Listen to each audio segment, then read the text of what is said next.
Base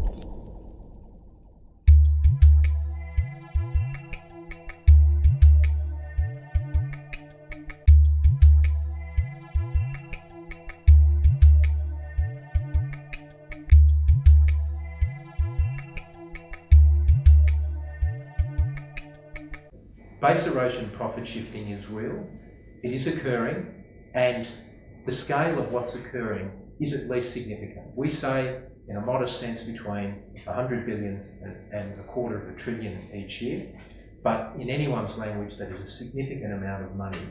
And if you think about the hospitals, the schools that could be built or could be invested in by governments around the world, had they had access to that sort of money, you are talking about real impacts on the lives of people all over the globe.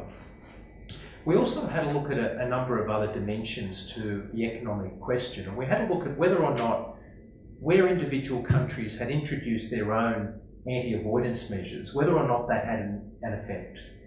And we did find that it had a positive effect in tackling BEPS.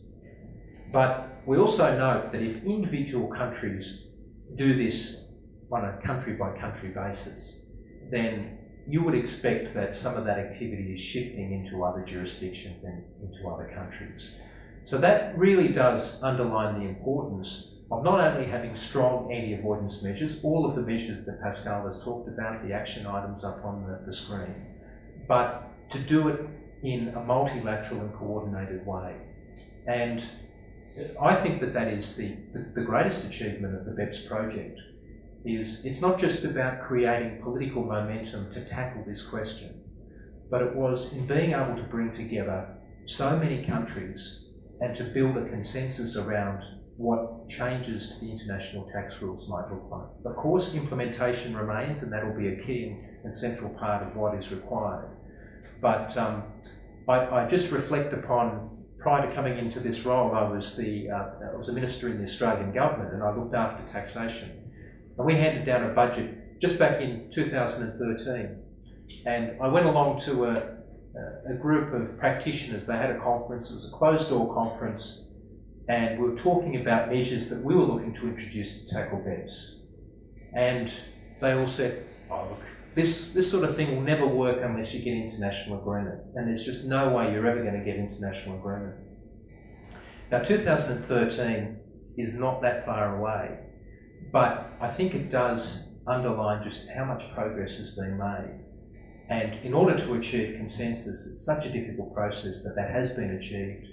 We have a set of rules that are now being implemented and will be implemented, and we're very confident that that is going to make a significant impact in tackling the problems that have been laid bare for all to see. And we hope that the work that we've done through Action 11 has also been able to bring a sharper focus on the scale of what's involved.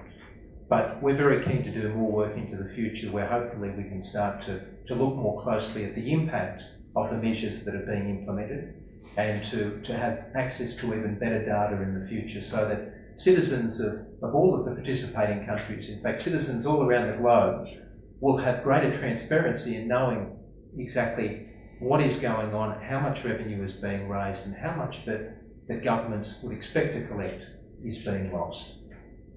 Thanks very much.